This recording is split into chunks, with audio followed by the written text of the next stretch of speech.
Hello! On November 3rd, in the year of our Lord 2020, a record-breaking number of Americans cast their ballots in a presidential election. Their choice was between a former vice president with 47 years at the very heart of governing affairs and a man who once tried to sell steaks at an electronics store. Trump steaks are the world's greatest steaks, and I mean that in every sense of the word. And the Sharper Image is the only store where you can buy them. 4 days later, Joe Biden was officially projected to win and became the president-elect of the United States of America, bringing with him Kamala Harris, who made history as the first woman, first black woman, first person of South Asian descent, and the first child of immigrants to become the vice president-elect. All those firsts. Bit greedy, actually. So marked the beginning of the end of Donald Trump's run in that most powerful seat, and now Alec Baldwin can allow Coco Montrese her rightful spot as the world's foremost consumer of orange cosmetics. And lo, once again, all was right in the United States of America, one nation, under God, indivisible, with liberty and justice for all. Or was it? No, it wasn't, because Donald Trump surprised everybody by doing exactly what he said he was going to do for the past 5 years, crying foul and saying the only reason he lost was because of shenanigans. I wrote that joke in the afterglow of Biden's victory, and while I was braced for some pushback and I watched Trump whine and complain from the comfort of my sofa with a bucket of popcorn and a vodka martini, I don't think even I expected things to break down quite as dramatically as they have. I'm going to be completely honest, I don't find much of what's happened over the past few weeks funny. I'm a comedian, so it's my job to take dark situations and make light of them. There are few things more powerful in this world than laughter, and while I want nothing more than to hold a wand aloft and yell "ridiculous" at the guy with horns on his head, I'm genuinely a bit nervous. This is one of those rare situations where the more information comes out, the scarier it gets. What we've seen happen in America over the past couple of weeks is horrifying and inevitable. The scenes of violent insurrection and terrorism at the Capitol building are the reaping of the seeds Donald Trump and those within the Republican Party and conservative media who enable him have been sowing ever since he sailed down the golden escalator in the skyscraper with his name on it and claimed to be a man of the people. And as the world watches the democracy he tried to burn down with literal feces smeared all over the halls of government, it's more important now than ever to seek truth and empower yourself with knowledge. If you know how things work, or rather don't work, you can start to think about how you're going to change them. So in this video, I'm going to try and explain the quirk of American democracy that allowed the guy to take office despite the fact that the majority of people in the country voted for his opponent. Time to enroll in the Electoral College! President Donald John Trump can take some solace in the fact that his presidency is uniquely historic. There have been 45 presidents. Of those, 13 have served a single term in office, 5 have taken the office despite losing the popular vote, and only 3 have been impeached. As if to highlight how singularly unqualified the guy was for the job, Tiny Hands is the only president to have achieved all 3, and then he got impeached again. But it's the group of unpopular presidents that concern us today, because despite the fact that Biden won 7 million more votes, as was predicted in countless national polls, it was never a given that he'd win. You'll remember that in the final days of the campaign, all the attention was focused on a handful of states where the race was tighter than a nun's habit after Christmas. And that's because America doesn't choose its president by popular vote. In fact, it kind of doesn't choose its president at all. You see, when Americans Pokemon go to the polls, they're ticking a box for the candidate they would like to become president. But what that tick actually does is indicate who they would like their state-appointed electors to vote for at a meeting of the Electoral College. Theoretically and mathematically, it's possible for someone to become president despite winning less than 30% of the popular vote. And that's because in America, the land of the free and the home of the double gulp, not everyone's vote is created equal. But we'll get to that, I'll write down a little note. There have been 58 elections, and in that time, the Electoral College votes and the national popular votes have mostly lined up, but 5 separate times a president has taken office without the support of the majority of the people in the country.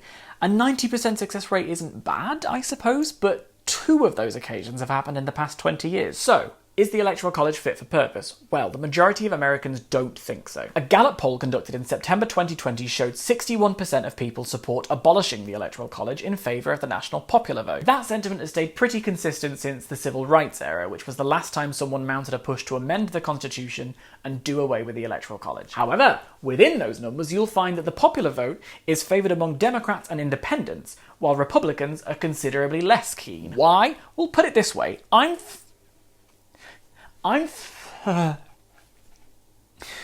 31 years old. In my lifetime, there have been 8 elections, and the Republicans have won the national popular vote precisely once. So naturally, they're quite keen to hold on to the system that have given them power for 12 of the last 20 years. But what is the Electoral College, and why does it sound like a boring subplot from one of the Star Wars prequels? It is quite literally a group of people, a college, if you will, and they do, a group of people appointed by each state to cast an official vote for president on behalf of that state. These are people within political circles. The only rule is you can't be a sitting member of Congress, so you're likely to find retired politicians, state and local officials, grassroots activists, lobbyists, and sometimes even those with a personal connection to the candidate. Now, I know what you're thinking. How many are there? The number of electoral votes each state gets is determined by their representation in Congress. 1 vote for each member they send to the House of Representatives, and 1 for each senator. There are also 3 votes for Washington, D.C., where 700,000 people live, but who are not a state and do not have proper congressional representation.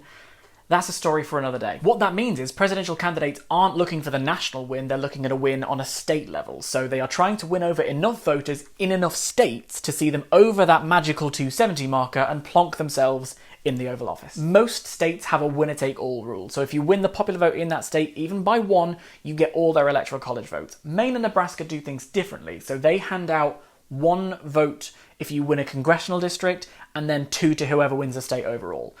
It sounds weird, but it's somehow more reasonable. We'll get to that. I'll write it down. I will say, this all sounds quite quaint and fun, and it gives you the opportunity to stand in front of a giant screen and play with the maps all day like you're on some high-stakes version of the maths bit of Countdown. So that's kind of the what. Now, I know what you're thinking. Why? All of this might sound like a plan concocted by a bunch of drunk queens who wanted to get home and take their wigs off, and that's because it was. At the Constitutional Convention, the Founding Fathers were gathered in Philadelphia to try and craft the Constitution and basically decide what America would be. They were also pissed. They'd been drinking the whole time. Here is a bar tab from 2 days before they signed the Constitution. 54 bottles of Madeira, 60 bottles of claret, 8 of whiskey, 22 of porter, 8 of hard cider, 12 of beer, and 7 bowls of alcoholic punch. When this pandemic is over, I want a party like it's 1787. Now, when they meet, there is a divide in the country and there is no national politics to speak of, so they don't trust that the general population, spread as it was then from sea to shining northwest of Georgia, will be able to make an informed decision about who should be president, kind of by virtue of not knowing anything about the politician. They thought it would be better to pass the power to pick the president up the chain to the state legislators who would be more discerning and able to make such an important decision. It was essentially intended as a safeguard against instability from aforementioned division. An indirect democracy is what they were going for, because direct democracies had, to that point, fallen to mob rule. As Alexander Hamilton said in the Federalist Paper 68, this most serious of decisions should be made by men most capable of analysing the qualities adapted to the station. Sorry, I got carried away. It's also worth noting at this point that they knew George Washington was going to be president. He was very much the model around which they built the process for becoming president, and the plan was for him to be in office for a while. So a lot of the early constitutional stuff smacks a little bit of like, I'll deal with you later. It's like the political equivalent of putting up a poster to cover a crack in the wall, and then forgetting the crack in the wall is there, and before you know it, the building has crumbled around you. Was that too real? Another of the founders' concerns was that a national popular vote might make candidates focus more on the big populous cities, and so the Electoral College system was intended to discourage them from neglecting the needs of rural voters, which is another thing we'll get to. I'll write it down. We're making quite the list. So that's what the Electoral College is and where it came from. Now I know what you're thinking. This is Democracy Manifest. But it isn't quite. Since the founders met, the Union has added 37 states across 3,000 miles, given voting rights to all of its citizens above the age of 18, in theory, and the world has seen the invention of the camera, the television, the telephone, the internet, and Haley Steinfeld, thank you God. Suffice to say, the world is different now. Which brings me back to my earlier question, is the Electoral College fit for purpose? Well, to answer that question, let's look at this lovely list we've been compiling.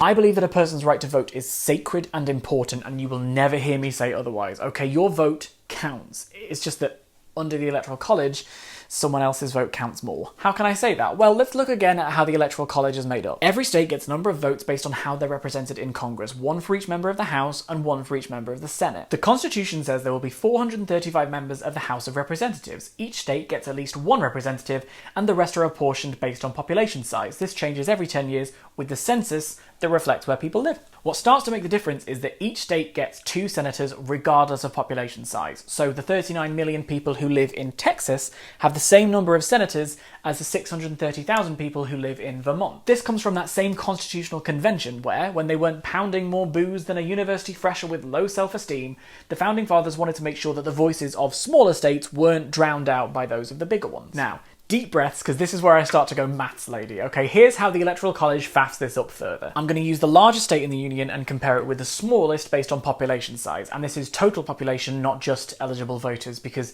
just because I don't care about the children doesn't mean that they shouldn't be looked after by the government. 39.5 million people live in California. They have 55 electoral votes, which makes it so that roughly one vote represents 720,000 people.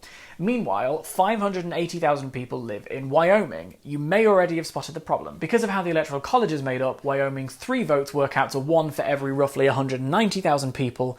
Therefore, a vote in Wyoming is worth about 3 times as much as a vote in California. Arguably, by inflating the value of a vote in Wyoming, that gives an incentive for candidates to visit there and listen to its people, right? Well, that brings me to the next item on our lovely list.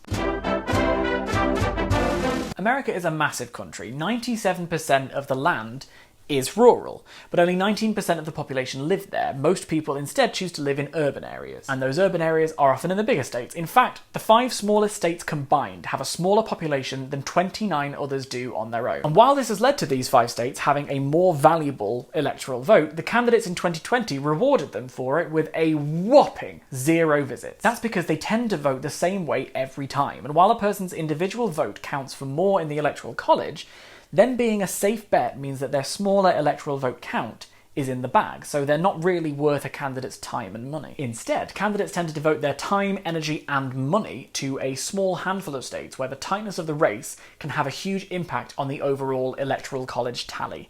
We call them swing states, because they can swing the vote. It's not that clever. I don't know if you noticed, but 2020 was a bit of a weird year, so campaign events looked a little bit different. But even so, 25 took place in North Carolina, 31 in Florida, and a whopping 47 went down in Pennsylvania. Overall, about 3/4 of campaign events took place in just 6 states, and there were 33 states that received no visits whatsoever, including California and Wyoming. So rather than raising the voices of smaller states to be equal to those with bigger populations, both are getting ignored. And while we're on swing states, I just want to make a quick trip to the year 2000 where the genes were low and the morals were lower, because that's the other time in the past 20 years where the winner of the popular vote didn't go on to become president. Now, I won't go into the full story because it's quite complicated, but the key details are this. There was a dispute in the Floridian vote count which showed Bush to have won by just 537 votes. A recount led to lawsuits and frenzy that was ultimately settled in favour of Bush by the Supreme Court with a vote of 5-4. That meant that Bush lost the popular vote but won the Electoral College by the skin of his teeth with just 271 votes. Now, analysis of the vote count suggests that a recount in Florida, the mother of all swing states, would have handed Al Gore those votes,